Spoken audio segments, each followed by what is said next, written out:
Thank you so much for the intro, and it's so nice to see everyone today and connect your name with your faces. Hello, my name is Lalan, and I'm the founder of Juicy Financials. Where we help small businesses to feel confident and in control of their finances. And as Nancy said, I'm also part of Tempo Live Events finance department. So some of you already have communicated with me before, hunting you down for W-9, scaring you with Bill.com. So hi there. I just want to take a quick second and say thank you to Nancy for providing me this opportunity to get connected with the most amazing people in my favorite industry I work with so far.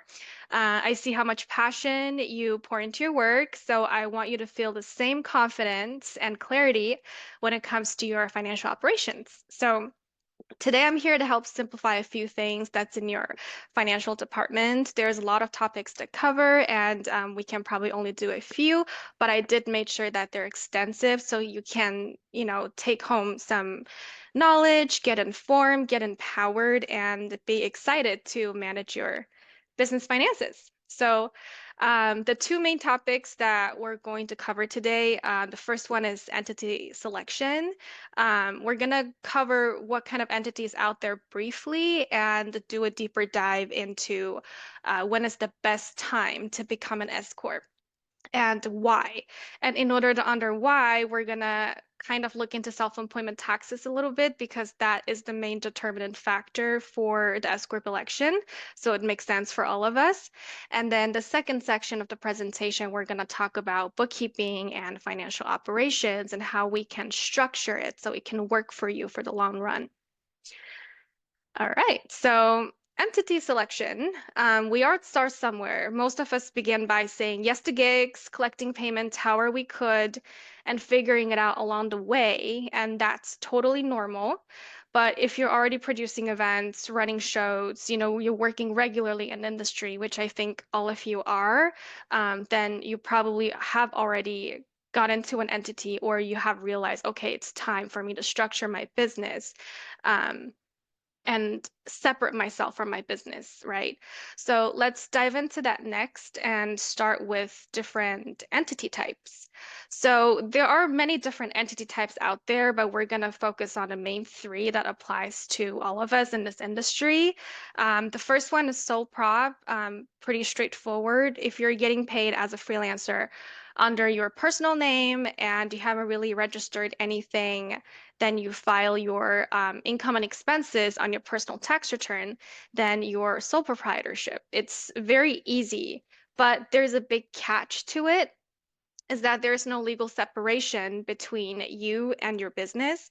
And that means if something goes wrong, like a contract dispute, injury on set, or anything that could put you under liability, your personal assets would be under risk. So the next step up is an LLC. This is the most common structure for freelancers and small business owners out there, and it gives you a legal shield. Pretty much your business becomes its own entity, and it makes you look way more official to clients. And it also gives you the flexibility to become an S Corp later. Then we have the S Corp. So S Corp isn't a type of business, it's a tax election that you file, right? And once you are consistently netting around 70K, which we're going to talk about this number later, a year, an S Corp save you thousands in self-employment tax. So pretty much with an S corp, you're going to pay yourself a reasonable compensation, and then the rest of your profit gets taken as distribution, and that is not going to be subjected to self-employment tax. However, it does comes with extra responsibilities like payroll, bookkeeping. You need to hire someone to file your taxes for you properly to stay compliant. So this is a great move when your business is stable and growing. So the real question for everyone here is not which entity is the best, it's which entity is right for you for where you are right now. Okay? So before I jump into the next one, I do want to mention some topics on W-9 and 1099s because this is something that all the freelancers in this industry that deal with. So if you're a sole proprietor, when you fill out your W-9 form, you're going to enter your legal personal name and your social security number. And at the end of the year, you're going to receive a 1099 that is filed to your social security. And when you have an entity like LLC or an S corp, you also have to enter your legal business name as it appears on the paperwork that you filed for. Still enter your personal name in there so we can identify you. And for the tax ID number, since you have an entity, you're going to enter your EIN number. And there is an extra step that you have to do if you are an S corp while you are filing for your W-9 form, is that you have to notate that you are an S corp because there is a IRS exemption rule where S corps do not need to receive 1099s. So if you do not notate that you're an S corp, the person that hired you would not know that they don't have to file a 1099 for you. So that is just a little all something that we all should know as a contractor. Hey, Lalon, can I say something Yeah. about this? I always, and I forgot to say it in the new member meetup yesterday, no matter what, quit using your social security number. Just stop it. It's so, Mm, identity theft is so huge. Go get an EIN number. They're totally free and it takes 2 seconds to get one. And I yes. can post that site somewhere, but just get a Yes. business and worst case, get off that social security number. What's up, Brad? Yeah, because I'm still listed as a sole proprietorship, but I have a DBA. Yeah. Yeah. And you can get an EIN with that. Okay, yeah, my two Right. cents. Thank you. Awesome.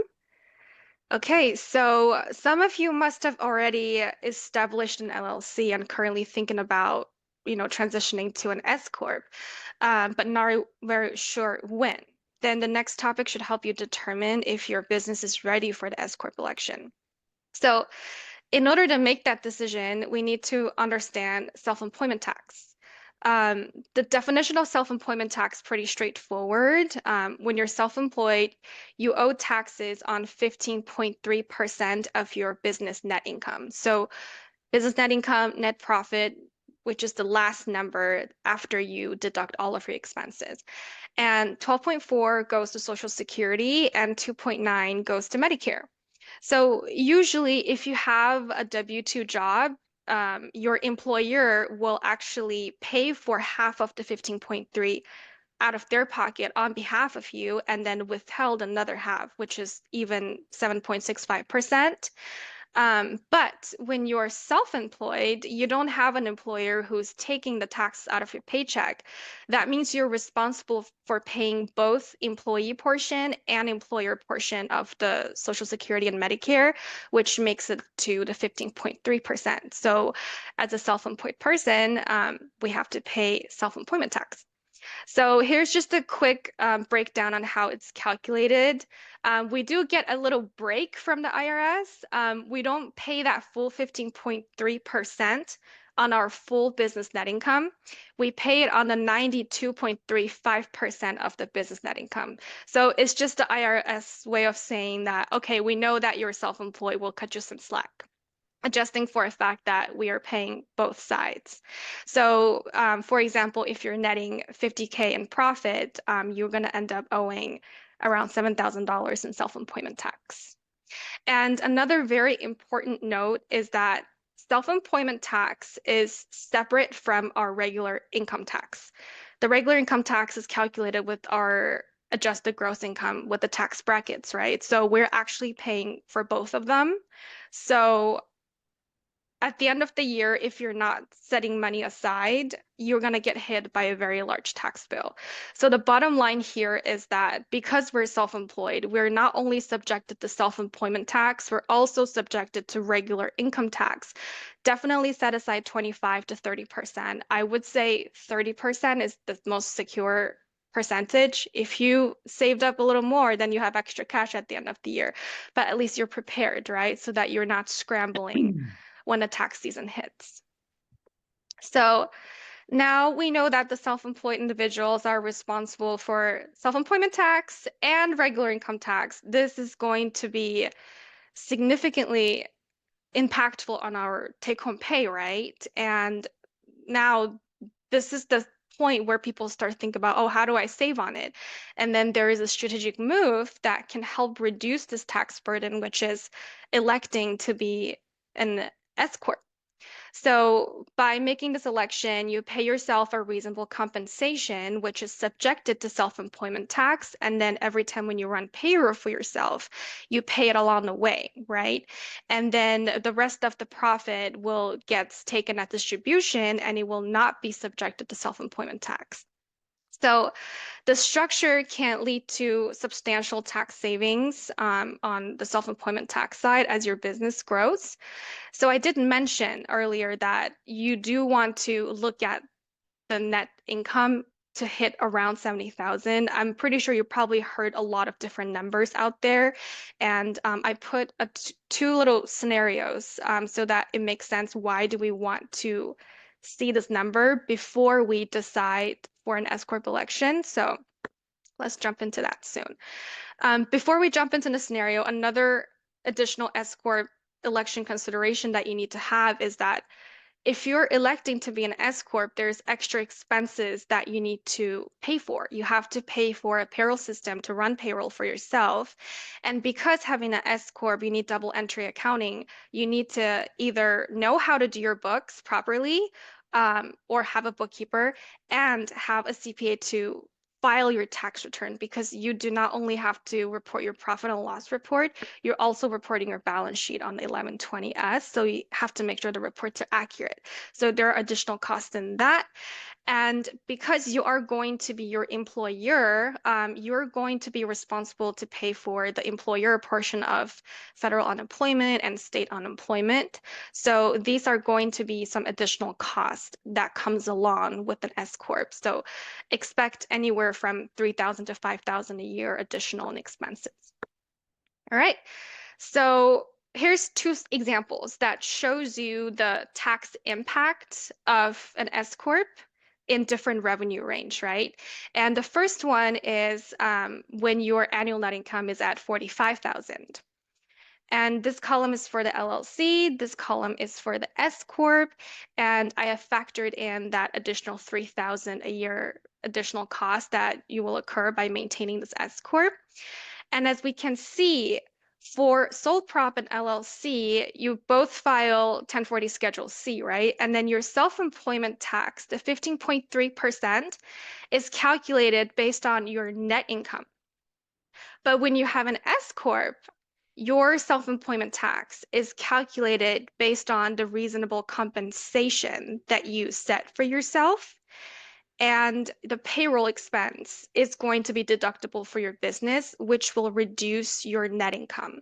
So this is also one of the reasons why you need to set a proper reasonable compensation that is not too high or too low because it's a tax deduction and the IRS will keep an eye out for it. So a lot of conversation can happen for reasonable compensation, but in general, the IRS says your salary should reflect what someone in your role would be paid on the open market as a W-2 employee.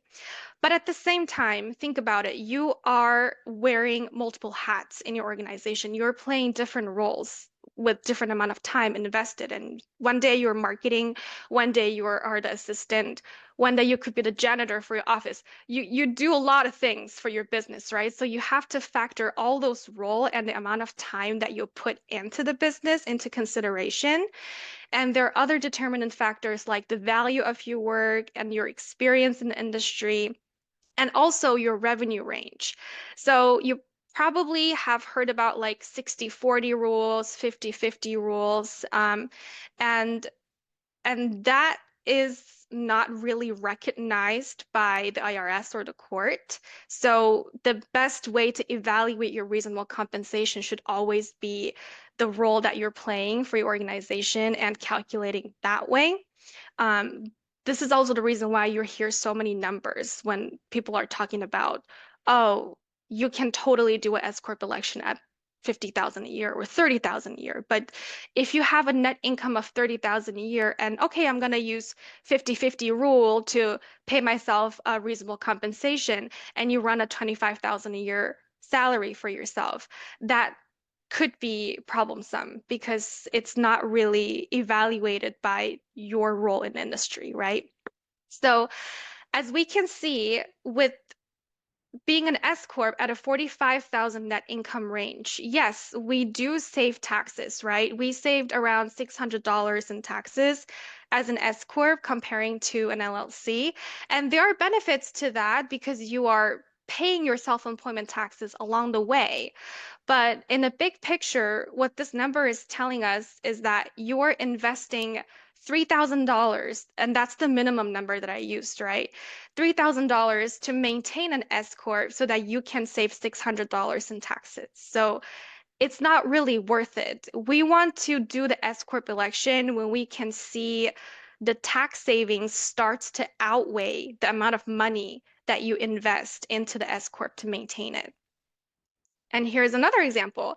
So let's say we are netting 70K a year, right, after all the expenses being deducted, and still using the same reasonable compensation here because the revenue range that we're looking at is more in the category of a startup in the industry. So we're using the same reasonable compensation for that as well.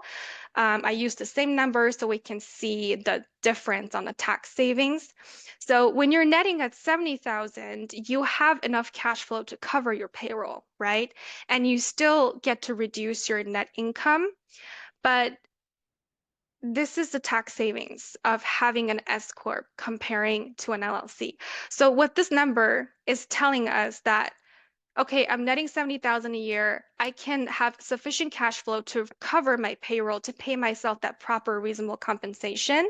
And I invested around 3,000 into the business to have an S corp, but I saved around 4,500 in taxes. So this is where you can see that little bit of difference on tax savings comparing to the amount of money that you put into the business.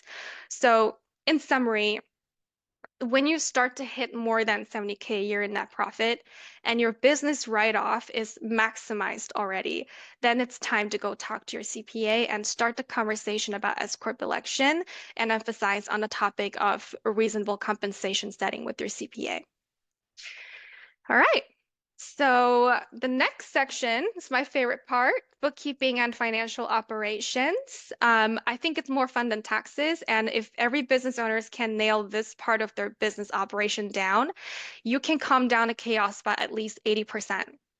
So financial operation, it's a big word, like calling your calendar a productivity framework. It's accurate, but it's unnecessarily heavy.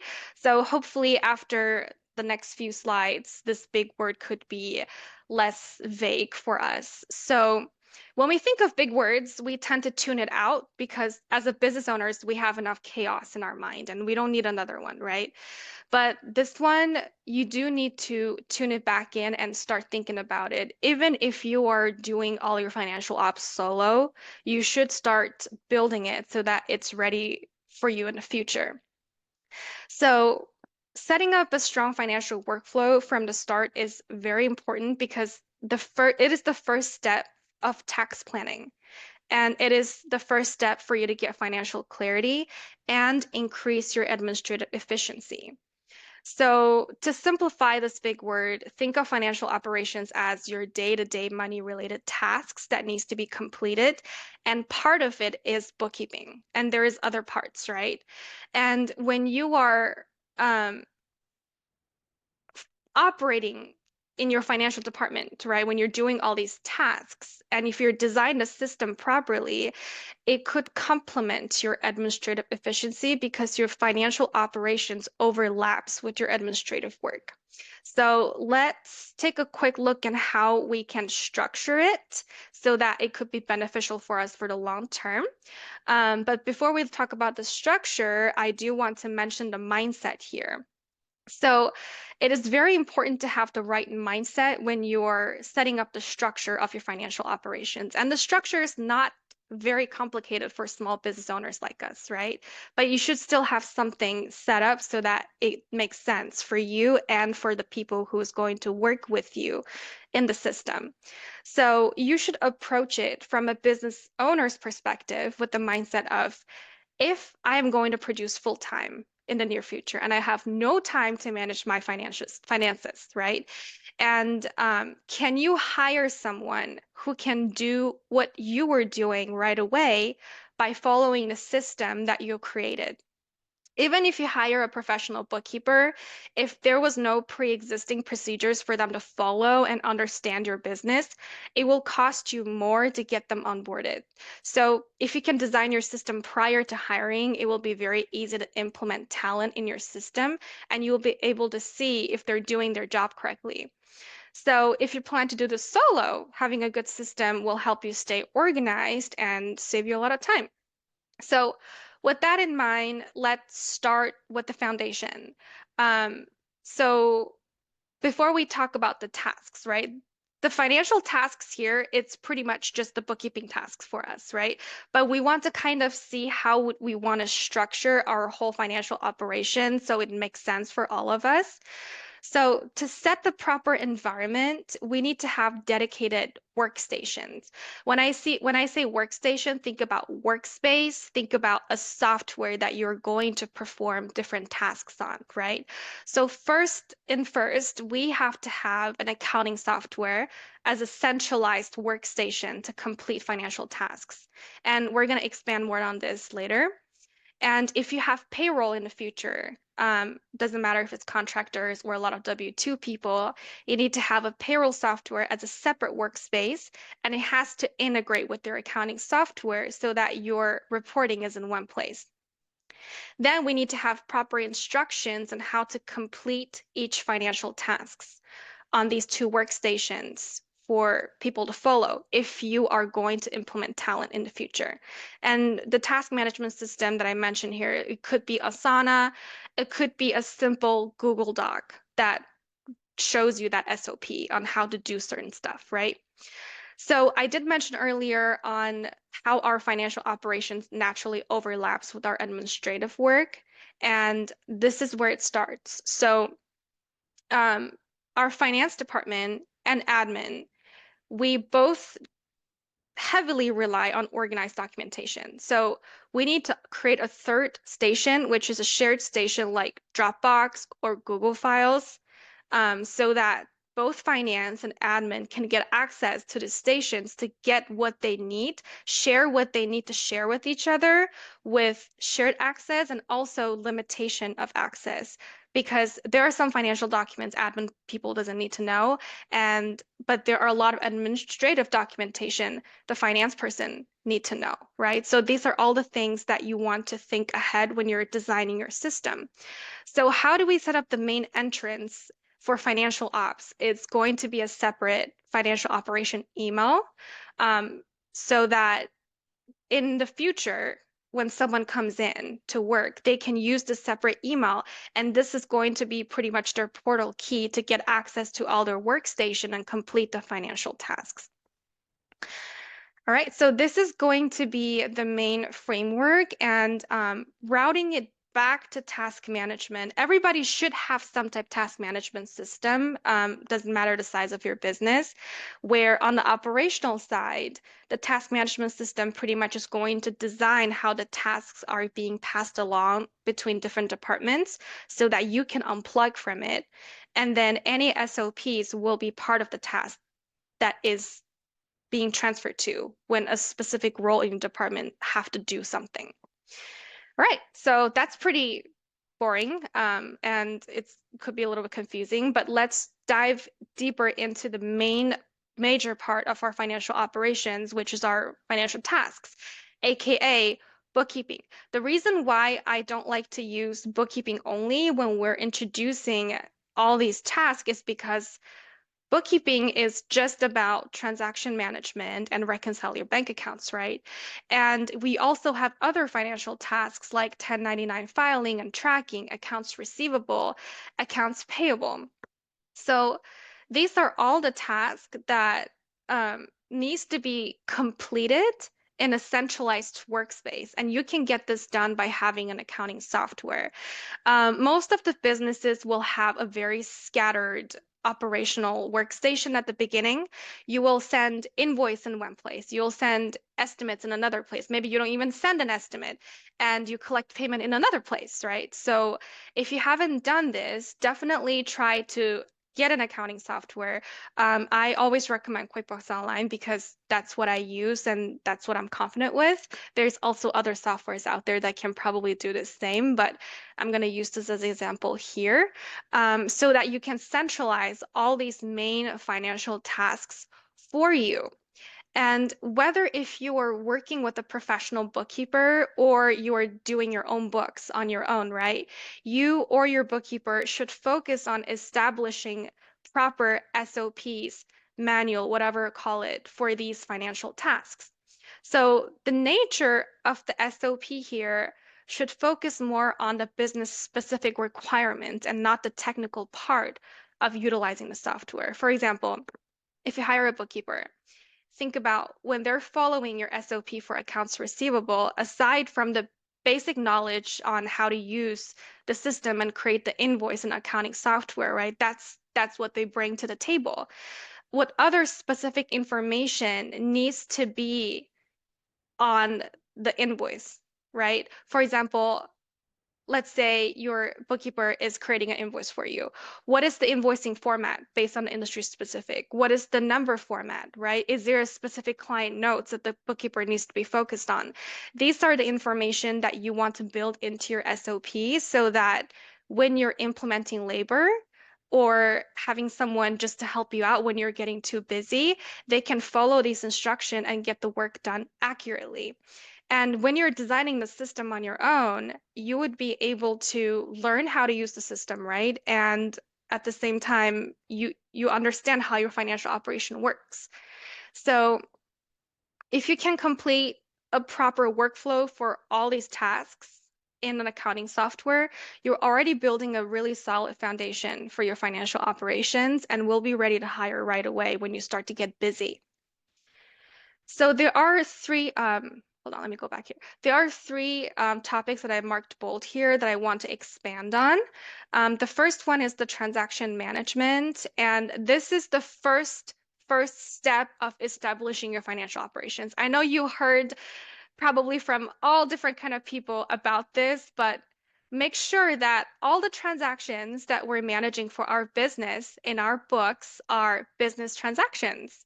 So designate your business bank account and their usage as soon as possible. But in general, you would want one checking account for operations, right? One savings account to set aside money for taxes, and then one business credit card so you can take advantage on the credit card points and also build your business credit. And most importantly, do not commingle. It's hard to avoid it at the beginning stage, but today is another day, it's another reminder, and it's time to separate the business transactions because over commingling is going to pierce the corporate veil, which means you'll lose the liability protection, right, for your business.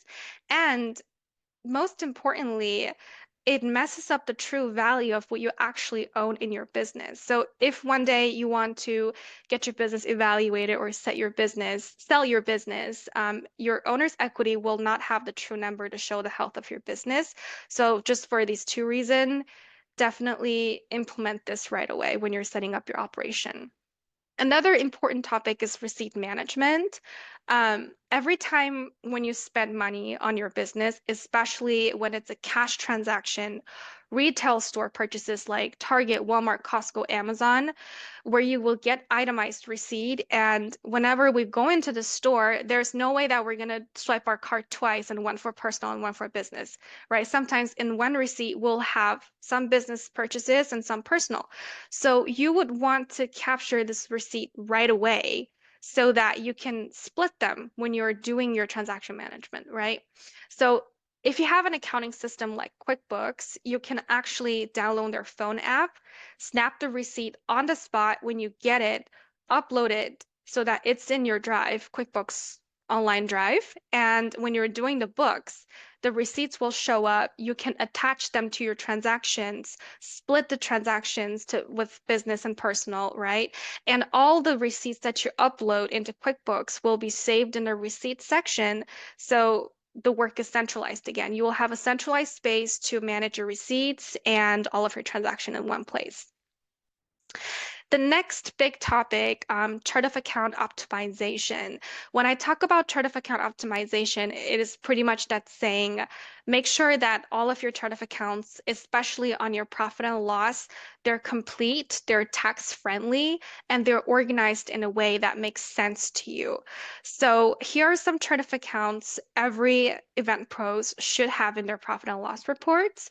I did leave one out for the later slide, but um, and they are all going to be on your profit and loss statement. They are tax write-offs, and you can organize them in a way that makes sense to you in an accounting software. If you're already doing your books, you probably know majority of these, so I will just pick a few of them to make notation on. Gear and equipment. So if you purchase any equipment that's less than $2,500, you can actually write it off as a deduction.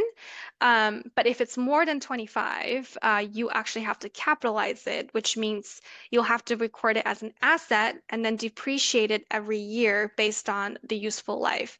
The depreciation part will be done by your tax professional, so you don't have to worry about that part. You just have to make sure that it is booked to where it's supposed to be. You have the receipt and you know the date that you placed this equipment in use. And make sure that you report this to your tax person so you catch their attention and they can depreciate it for you. Another one is business interest. This includes credit card interest, loan interest, right? For the loan, it has to be a business loan.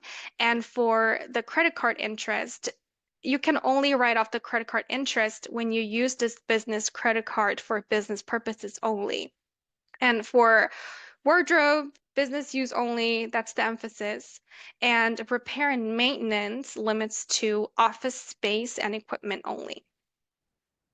Okay. And my little note to chart of accounts, I had no idea what chart of accounts were when I started Tempo. And I had Mm-hmm. a bookkeeper, actually my other sister, set up my books for me. It was like I didn't have any idea what she was talking about. And so if you're gonna go this route and start I did QuickBooks for well, hired you what, 2 years ago, Lolan? Not even two. Was it been 2 years yet?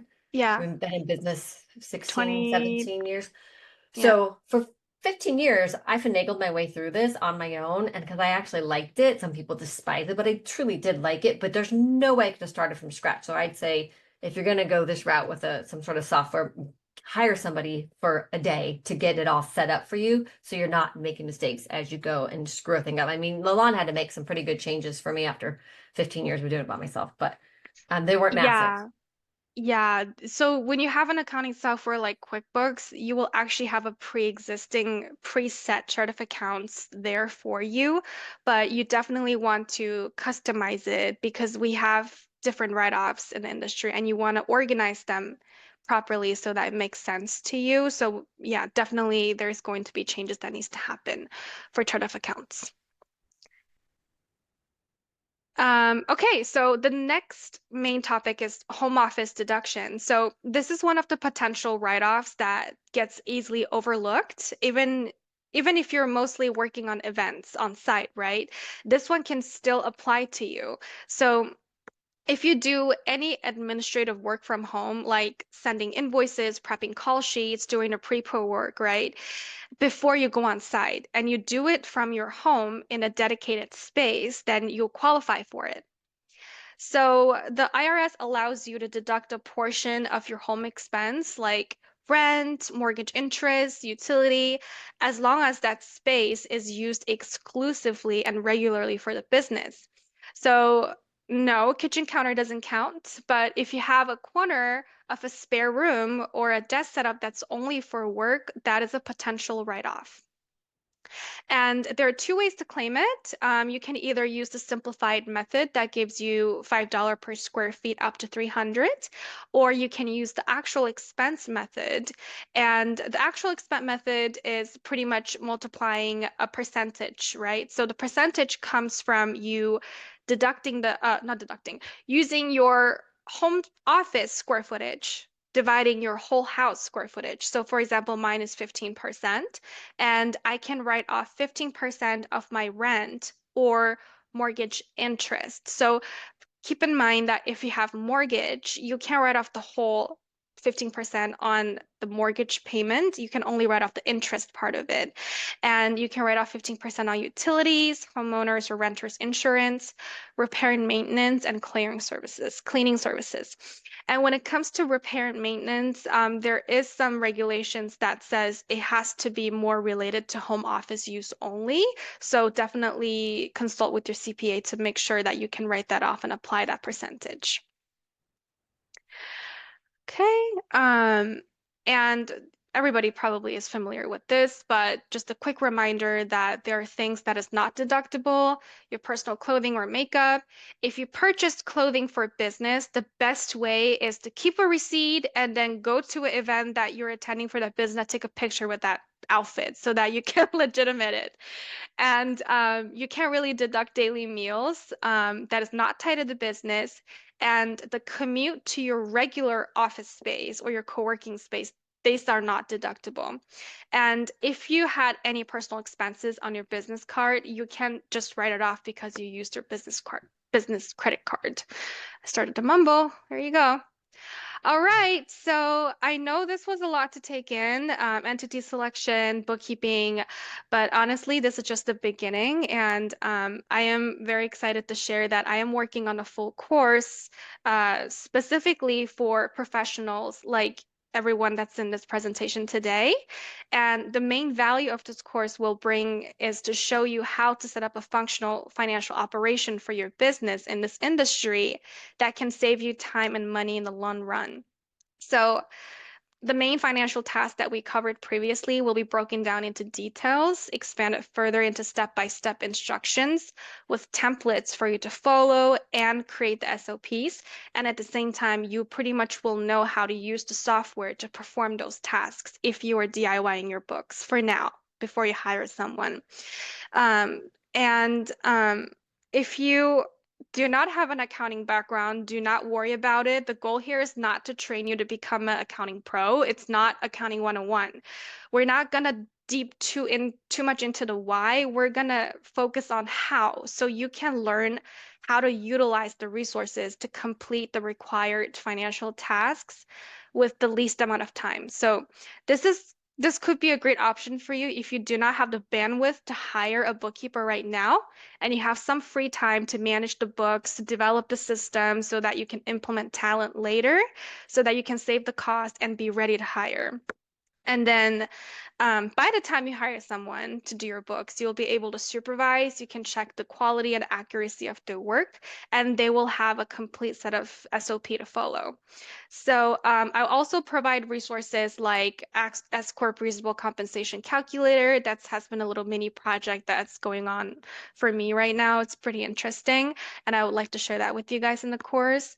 Entity maintenance and compliance checklist. Every business owner should have one of those, and topics on how to plan and pay your estimated taxes and how to work with your CPA to get those stuff done. So this is still in the works, and my goal is to launch this before the end of this year or sooner if life and work doesn't get too much in the way.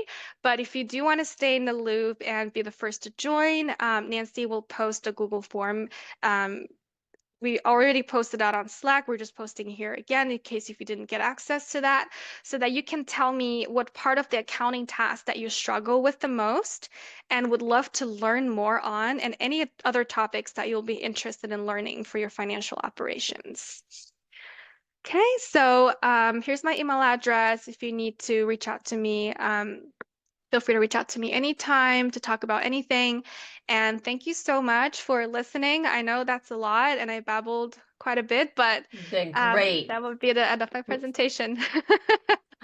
That was really good. Well done, sister. I know, you. Brad, I saw you have a question. We had a couple questions come through. Yeah, now I'm trying to Alright. remember what it was because I was hurrying to write that down, the email address. Now Oh, I got you. I'll think of it, come back to me. Lalon, put your email address in the chat room. Yes. Hey, Lewis. Yeah, how about the AI programs for management? AI programs for management in what aspect? For In all bookkeeping, aspects.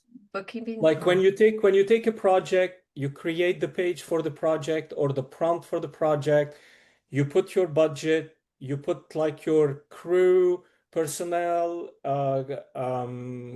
what do you call it? Like expenses and all the entire things, and the AI program will give you everything at the end. Oh, you mean like the AI bookkeeping softwares? AI booking, AI management, AI scheduling, AI Wow. everything. Yeah, The, I actually heard a lot about AI bookkeeping, and I probably haven't came across the one that's more comprehensive. I did run a few trials on a few AI bookkeeping, and they're definitely developing. But if you have a pretty good method on training the AI and then feeding enough information in there, you can definitely get the bookkeeping work done. But if you want to have more control over it, there's definitely more customization that needs to happen. And this is why, as a bookkeeper myself, I have not really geared into the AI route. I do know a lot of bookkeepers are taking advantage of AI to speed up their bookkeeping process, but every business is very different. And if you want to have more comprehensive understanding of your financials and have a specific way to get your transaction booked, especially like if you have projects, right? When you see an expense that comes through, you want that expense to go to a specific project. Those are the things that is more easier to maneuver when you work on accounting software manually. So I would say it's a personal preference. Okay. yeah, that's interesting.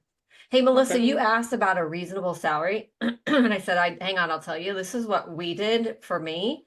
Mm, We looked at like how much does a show caller make an hour on average, right? It's ranging from 80 to 100, 120, whatever it is. And then how many hours do you work a yeah. year? Which isn't a whole lot if you break it down. Like how many days do we work a year?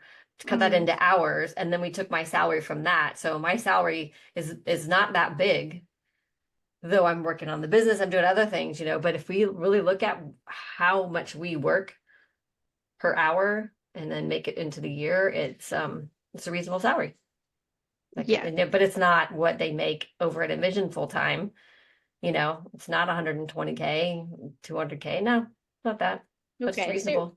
I was thinking it was more of a guess. So you just basically did a basic math formula. Okay. Yeah. And You just just be able to Yeah. support it. added it up. Okay. And there is another way what you can do is because there is other things that you're working on a business, right? You can go to salary.com or Indeed and search for like administrative role on a part-time position for your zip code, and it will give you an annual salary, and then you can massage everything in together because the reasonable compensation for an S corp is that we can take advantage of setting a little bit lower range for payroll so Mhm. that you can take advantage on lower self-employment tax, right? But at the same time, it can't be too low so that you have to factor in those numbers in there. And Nancy's way of calculating what's the actual amount of hours that you worked into the business will also lower it down, which puts you into that sweet spot of having the compensation amount. Right. 'Cause I mean, no Yep. one is really policing that. Like my rate versus, Bill's rate versus Nancy's rate could be very different. And there's no like governmental set reason for that. So I could, No. lowball if I wanted, and there's Yeah. nobody.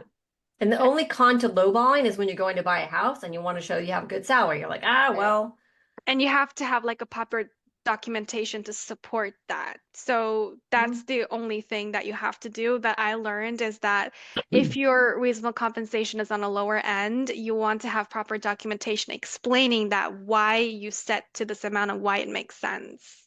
Okay. Yeah. I Yeah, forgot about like the backing it up with paperwork part of right. it. Okay, thanks. Yeah. Always Because back it you'll up. take draws. Like I take shareholder draws that will help me pay my bills and all that because my salary's going to cover and then I just take draws. And you're still taxed on your draws. You're just not paying employment tax on them.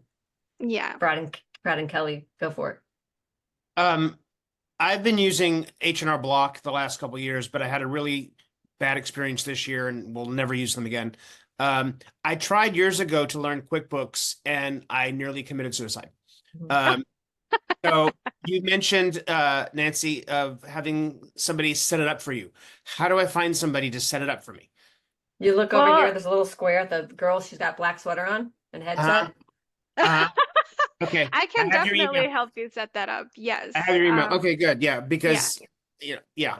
Yeah, I just paid my big sister to set it up for me. And then I called on her and that there's a fee for calling and asking, but it's minimal compared to her running my books. Now she's running my books. It's the greatest investment I've ever done. But I'm at that point now with Tempo getting so big that I'm just like, peace out. Go find where the payment is. Reconcile this Mhm. crap for me. I can't do it. Takes too much time. But for 15 years, I was fine. And I just Yeah. would pay a bookkeeper every now and then to check my books. How am I doing? You know? Yep.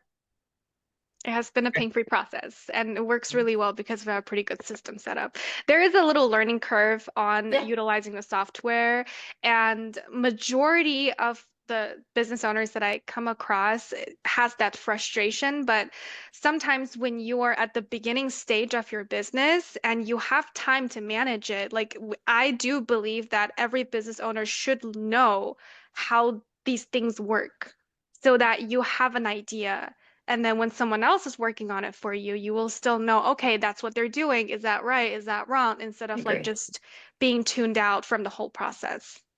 Yeah, sorry, tuned out whole process. Yes. Kelly, did you have, I know we're over time, you guys, so if you have to run, no offense, feel free, but if you got a couple more questions, like Tony, what's your cat's name? And then Kelly, you got a Yeah. cat behind you. You got a question, Kelly? Yeah, quick question on distributions, right? So I actually just set up my S corp this year, January 1st. And took a leap on it because I know something needed to be Yay. done. But and I set up my payroll through Gusto, which I encourage everyone to do. It's super easy and cheap. But in terms of distributions, like I'm paying myself once a month and taking a distribution once a month, but there Mm. is no minimum or maximum you can do on distributions, right? In terms of the frequency, you can do like one a year, or you could do 52, Yeah, correct? Yeah, you can do it however you want. got it. Yes, Okay, so you can take distributions before you pay yourself every month if you want to, meaning it doesn't have to be on a absolutely. schedule. If Okay, the money's in Absolutely. there, yeah, I just that's my main grab it when I question. need it. Yeah. Copy. Okay, thank you. Yes. Tony, cat's name? My cat's name is Tinky, so Tinkerbell for short. Tinky, She just Oh, walked in the frame. my short. hi. That's my cat. Oh, hello. Thank you. So, and I actually had a question. So, I'm a former bank manager. So my formal training is sound, and I went into banking for a while. I was there for like 10 years. I want to say like with the checking account stuff, when it's time to like get a loan and they need those documents, it's always good to like have their like nothing personal in there because they comb through them. Mhm. So it is a good look for when it's time to get a business loan. Mm-hmm. Not so much the credit cards. But what are your thoughts on I use Stripe for invoicing? Mm-hmm. Um, they give me like a couple perks, like every couple years they'll give me a loan based off volume, stuff like that. What are your thoughts on it? Whether you love it, hate it, indifferent, or Stripe is it's a common software a lot of business use, right? And where do you do your books? so I do all of my books. So I have my CPA do stuff for like property, but I do all my books for like entertain, like for production. Got it. So from the managing perspective, it is you have different stations where you do different line of work. While you use Stripe to collect payments, and then your books is done another place. And as long as you can integrate Stripe into your accounting system or have a bookkeeper to recognize all the Stripe receipts and invoices, and tie it out to your books, then Mhm. there's no problem with using any other payment receiving system, because Stripe's fee is definitely better. I've heard it has a better fee than any other payment software. Um, Okay. and but when it comes to working on it, I would say if you can transition all of your invoicing in one place, Mhm. meaning that you're sending out your invoices on your accounting software, you're managing your transaction, everything will have connection between each other. So it could be a pretty good um, audit-proof set of financials for you. But if you prefer to stay with Stripe, just make sure that you're integrating all the information from Stripe and sending it to your book so that it's backed up, which means when a transaction comes in, when you get a Stripe deposit, right? is if you can create a sales receipt or a mass entry to balance out the deposit that's in your bank, showing Right. that these deposit comes from these sales on Stripe, then that is a good practice. Copy. Yeah. Thank you. You're welcome. All right. Lalon, this was great. I see so many cute little captions too, Barb, for our social media, like your little thing that you do. And then we're gonna put this on YouTube. And we're also going to share your presentation on the Slack channel so people can, refer back to it and try to, watch when they watch this YouTube, they can Yes. refer back to this.